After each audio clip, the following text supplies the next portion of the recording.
Top of the morning, fight fans. This is Kurt Taville with Counterpunch Boxing News, and I have some new news concerning Carl Froch. Get this.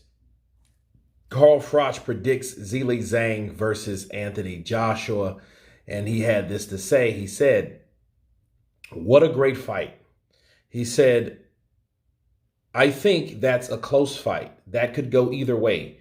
If the old AJ turns up, the guy who beat Dillian White, climbed off the canvas against Klitschko, beat Joseph Parker, Carlos Takam, and looked good putting a combination punches together with self-belief. I think that the guy beats Zhilei Zhang because Zhang's 40 years old. Right now, I think that Zhang beats Anthony Joshua. Is that the old AJ there anymore?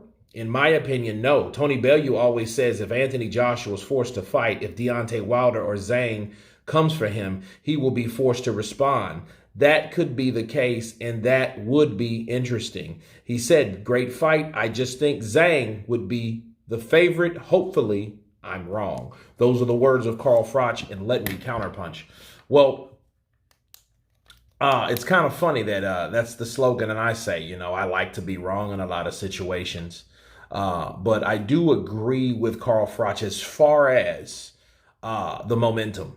The momentum's in Zhang's favor. I mean, why wouldn't it be? Because, see, here's the deal. Joe Joyce was the guy that was rumored or was thought to run over anybody. Yeah, even Wilder. All he has to do is take the punch, and then, his hands and his work rate and stamina and all that good stuff will just do the work for him, right? But that's not the case anymore with Joe Joyce. So the guy that stopped Joe Joyce, is he not the boogeyman? And I will have a live stream about Zhilei Zhang tomorrow. But the question still remains, how good is Zhilei Zhang for beating Joe Joyce? A lot of factors that you put into play. Was Joe Joyce scared like John Fury said he was? Was he a shot fighter like Teddy Atlas believed he was? Was just the style overall, for Joe Joyce and Zhilei Zhang all wrong for Joe Joyce? So there's a lot of things, because that doesn't mean Joe Joyce can't beat anybody else. I doubt that shit. I just think Zhilei Zhang being a southpaw, Joe Joyce is not familiar with southpaws, and then unfortunately he had to be familiarized with him during a fight where he was getting his ass beat, the first one. And I think the second one he came in too cautious, but he was trying to make his dominance known. He just wasn't fast enough. His timing wasn't the way it's supposed to be. But then Zhilei Zhang is more of the explosive guy anyway.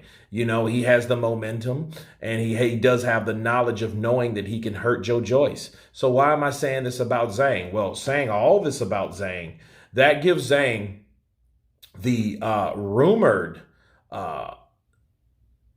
idea that he would win. Okay, based on what he did to another fighter. But will this AJ get beat by Zhilei Zhang? And these guys haven't fought, but off the top of my head, I just don't see Joshua letting Zhang do that to him. However, I've seen Zhang let his hands go. He did it against Joe Joyce. And I'm really curious to see what happens when Zhang catches Joshua and then lands 3 or 4 more, like he just did with Joe Joyce, the second and the first fight. What happens then? Sure, we know the old occasional insecure grab by Joshua, which we've seen him do many, many times lately, but would that be enough? Would the jab and grab be enough? Well, it could be. Because, see, what Joshua's doing, he's trying to secure and trying to dictate the pace of a fight. And he's trying to stop a fighter from doing certain things. And how do you do that? You wrap him up.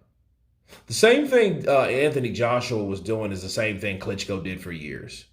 The same way Floyd Mayweather pot-shotted Manny Pacquiao to a victory. Why? Because he knew how to box him. The only thing is, I don't think Zhilei Zhang will come in there to box, but he shouldn't come into the box. He should come in there and do exactly what he did or tried to do to Joe Joyce. with Anthony Joshua, though. I think that's what he needs to do. Now, will Joshua be forced to fight? I don't think he will. Because based on what he's already said, like, look, I'm not that young guy no more and just going to go gung-ho and try to knock somebody's head off. I'm going to use a little bit of this, a little bit of that. And I think what he'll do, he will throw shots and he will try to land certain punches, but it's going to be on his terms. He's not going to trade blows with anybody. Now, that may or may not be a good thing. However, it's not the most exciting thing to see. I think because of that, Joshua's stock is dropping.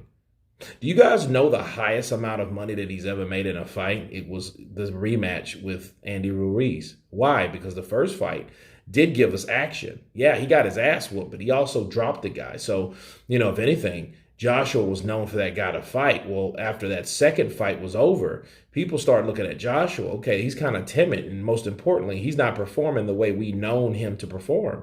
Sure, it's okay if he gets knocked out, but if someone gets knocked out, it's okay, even if it's him. And I think people started losing respect for Joshua based on those performances. And then you want to hear all this other outside shit after the fight. You're like, okay, well, what's the reason for all that energy, that negative, whatever it is, right? There's no need for that. You should leave that in the ring. And I do agree. But then the guy now for Joshua fighting Zhang, if he gets hurt, he's wrapping up. If he's unsure, he's wrapping up. If he doesn't know what to do, he doesn't, if there's like dead moments in that fight, he may wrap Zhilei Zhang up. But then here's the catcher, people, that you're not really thinking about and focusing on. Why did Zhilei Zhang have an edge over Joe Joyce? Because he knew he could hurt him, right? He knew he had Joe Joyce's mind.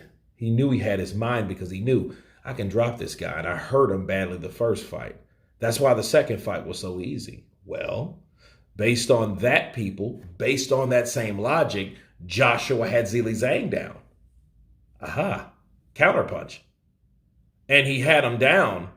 And I think, and maybe, just maybe, that may be in Zhang's head too. Now, understand this is a different Joshua, but see, some people know that they can take some people. I think Joshua's problem was the fighters that he's fought were kind of unorthodox and they were really unknown. They weren't these go-to guys. It wasn't like Joshua was training for one person. No, it was a person or people that he didn't really know that he was going to fight. Okay, so those fights just kind of sprung out of nowhere. But nonetheless, I think Anthony Joshua may have a one-up on Zhang because he put him down in the Olympics. You know what I'm saying? So this should be a good fight. Will Joshua, though, be forced to fight? And if it came down to it, would he? I don't really think so right now. I think he will just try to smother the action, start back from the beginning, work the jab, set up the right hand, and repeat the process until hopefully he hurts Zhang or Zhang gets tired and he can finish Zhang. But I don't see him doing what Joyce did, just boom, boom, boom, getting pieced up by this guy. I don't see that unless he hurts Joshua.